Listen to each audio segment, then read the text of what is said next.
So if you've been on this channel for any length of time, you know that we are disciples. We are prophets. We are prognosticators of the fact that #the cap is a myth.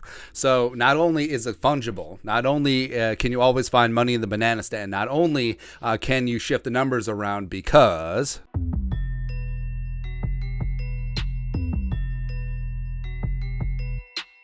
but also having a large quarterback contract does not preclude you from building a fantastic roster. And I know a lot of people and their moms are talking about, like, hey, a good young starting quarterback on his rookie deal is one of the greatest competitive advantages in sports because it allows you to spend elsewhere, which is true to a degree, but also you have to spend that cap wisely. And the Kansas City Chiefs are a prime example of why, indeed, the #cap is a myth. Now, before we get started, let's get all the, well, it's easy with Mahomes. Well, it's easy with this. Well, it's easy with this, that, and the other thing.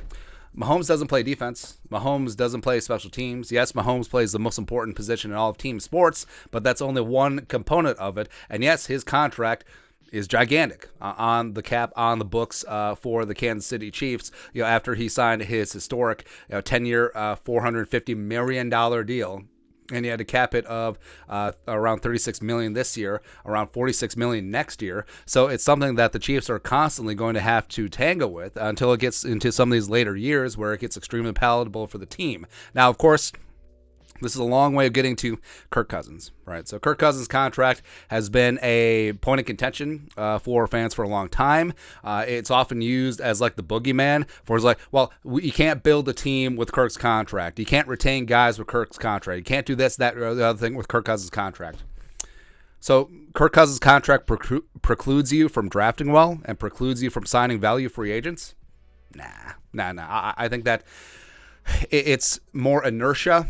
Because the first couple seasons, especially the level of play that Kirk had his first couple years in Minnesota, yeah, he was an issue. But the fact that he's playing the best ball of his career and the fact that his contract is becoming very palatable, I mean, that's a big plus for the Vikings. And there's no reason why Kwesi and Kevin O'Connell can't build a fantastic team around him, especially when you're looking to tear down and rebuild this defense. And looking at the Chiefs salary cap for 2022, the year they won the Super Bowl. So their top 5 cap hits were Patrick Mahomes, Chris Jones, Orlando Brown, Frank Clark, and Travis Kelce. So big-time names getting big-time money, and it's not just Mahomes. I mean, Chris Jones' cap hit was $29.5 million.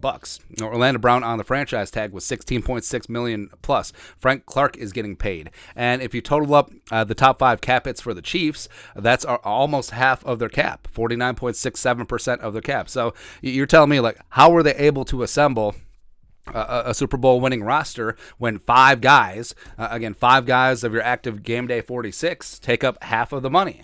So it's super interesting. And you look at the Vikings' top 5 cap hits of 2022. Now, this was fully a kick the can down the road season for Kwesi. Like, you wanted to see what they could do with the veterans. But you look at Kirk Cousins. So first off, Kirk Cousins' 2022 cap hit $31 million, just shy of 50% of the cap. If you look at Mahomes, 17%. And I know what you're saying is like, well, Kirk Cousins isn't Patrick Mahomes. That's beside the point. We're literally talking about what percentage of the cap does your starting quarterback take up. That's all that we're talking about. And then you look at the rest of the top 5 cap hits. You have an older off-ball linebacker whose cap hit is almost the same as Frank Clark's. Interesting. Danielle Hunter. So, yes, young, super amazing edge rusher. Fantastic. We want to keep Danielle Purple a long time. But then you have an older running back who's almost has $12 million against the cap. And then also you have an older wide receiver who by the end of the season was more of a wide receiver 3. So, the top 5 Vikings cap hits accounted for around 38.5% of the cap. But, again, you look at the contracts for the Vikings versus the Chiefs. I mean, the Chiefs have 5 guys who are firmly in their prime, and 5 guys, well, Mahomes, Chris Jones, and Travis Kelce, you can say are at the apex of their position. Best of the best in the league. Orlando Brown Jr. is a stud left tackle, and Frank Clark can certainly get after, especially in the playoffs, coming from defensive end. For the Vikings, I mean, Kirk played some of the best ball of his career. I think that he's still firmly a top 7, top 8 quarterback right now. Kendricks, Dalvin, Thielen, Danielle, not so much. But yeah, again, I think this was a kick the can down the road year for Kwesi because he didn't sign these contracts. Minus Kirk Cousins' extension. Like, he didn't give these guys these extensions. That was on Rick Spielman. And, Spielman, I thought that Spielman obviously had a lot of hits. Drafting Justin Jefferson is fantastic. Trading down for Darrisaw.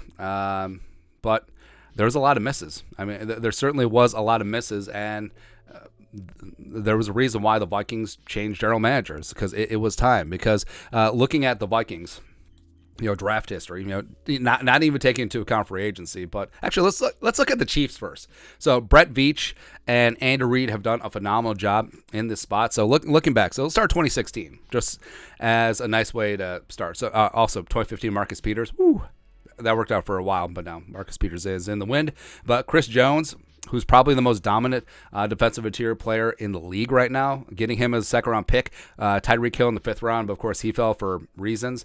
Eric Murray, former Gopher, what up? And then 2017, trading up for Mahomes, having that foresight, and then landing Kareem Hunt in the 3rd round. He's provided a lot of value for the Chiefs and the Browns. 2018, they can't all be winners. But although Derek Nandi has been a nice rotational guy along that defensive line. And then you get into 2019, so Hardman, when he's healthy, is a nice speed option. Juan Thornhill is a stud in the back end of that defense. Kalen Saunders is nice along that defensive line. 2020, so they took Clyde in the 1st round. But Willie Gay is a fantastic linebacker for them. L'Jarius Sneed is the straw that stirs the drink for them in terms of the back end of their defense, and he's phenomenal. But getting him in the 4th round, unearthing a lot of gems. Nick Bolton is a stud. Could have had 2 fumble sixes in the Super Bowl. Creed Humphrey in the 2nd round, absolute smash of a home run. And then Trey Smith in the 6th round, finding value in guys that fell for reasons. Trey Smith with the lung issues, but he's been an absolute monster at right guard. And then this year's draft, Trent McDuffie, getting him at 21, who's been fantastic when he's been in the lineup for them. Jumping George Karlaftis, the Greek Freak, has been playing phenomenal football in his rookie season. Sky Moore is going to be a contributor down the line. And then, of course, you look at Isaiah Pacheco, like he's the poster child for finding value in the late rounds. And that's exactly what Brett Veach has done, because, hey, you can have your cap set up like this, where you're paying premium contracts, where 5 guys take up nearly half of your salary cap if you're consistently hitting in the draft, especially late round guys, finding gems, guys that are super cheap on the rookie deals that are going to come in and contribute to this football team, right? And then there's a long way of saying the Vikings, not so much. So again, starting with 2016, Treadwell, Mack, who was not good twice, Willie Beavers. Spending a draft pick on Moritz Beringer.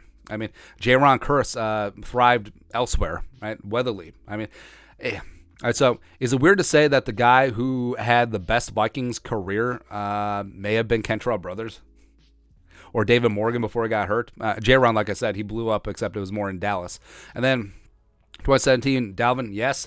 Alfline, no. Julian Johnson, no. Gideon, no. Rodney Adams, no. Danny Isidore, no. Afadi for a hot second, sure. But, that's a whiff. 2018, Mike Hughes at 30.